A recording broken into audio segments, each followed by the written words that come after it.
Vous les aimez chauds, croustilles moelleux, au chocolat ou aux noisettes? La recette des cookies? C'est pas ici. Aujourd'hui, on parle de ces petits messages qu'on accepte bien trop souvent sans se poser de questions. Les cookies. Tu l'as? Les cookies, c'est quoi? Les cookies, c'est bon.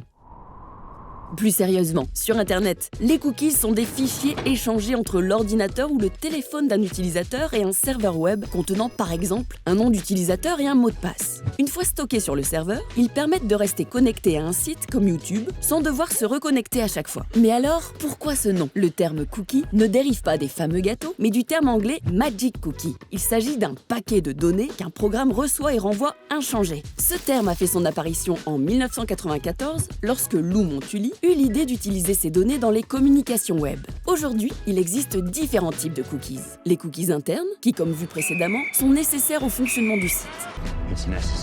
Et les cookies tiers, des cookies espions, appartenant souvent à d'autres sites, pour récupérer vos informations de navigation et vous proposer de la publicité ciblée. Il s'agit de données comme votre panier d'achat, vos préférences de sortie ou même politiques. Ils peuvent atteindre le nombre de 300 sur votre navigateur en simultané. Ça fait beaucoup là, non? Et bien sûr, vous avez accepté chacun de ces 300 cookies, car les cookies tiers nécessitent un consentement. Mais alors y a-t-il un danger, à part le cholestérol et le diabète?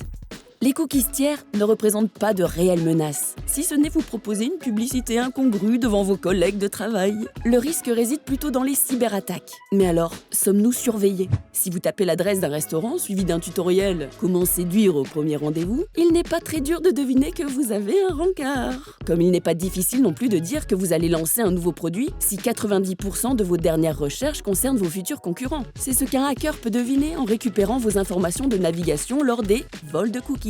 Mais pourquoi les voler? Pour les revendre ou espionner vos faits et gestes comme l'ont fait les services de renseignement des États-Unis. En France, depuis avril 2021, la CNIL oblige les sites web à informer les utilisateurs sur l'objectif des cookies et à faciliter leur refus. C'est pourquoi certains sites comme Allociné ou Marmiton, qui basent leur modèle économique principalement autour de la publicité et donc des cookies, demandent maintenant aux utilisateurs de payer s'ils ne veulent pas les accepter. Vous l'aurez compris, les cookies sont nécessaires au bon fonctionnement des sites web. Mais depuis quelques années, les cookies tiers sont controversés et même le géant Google s'est engagé à ne plus les utiliser d'ici à 2023. Reste à savoir quelle technologie les remplacera. Les brownies?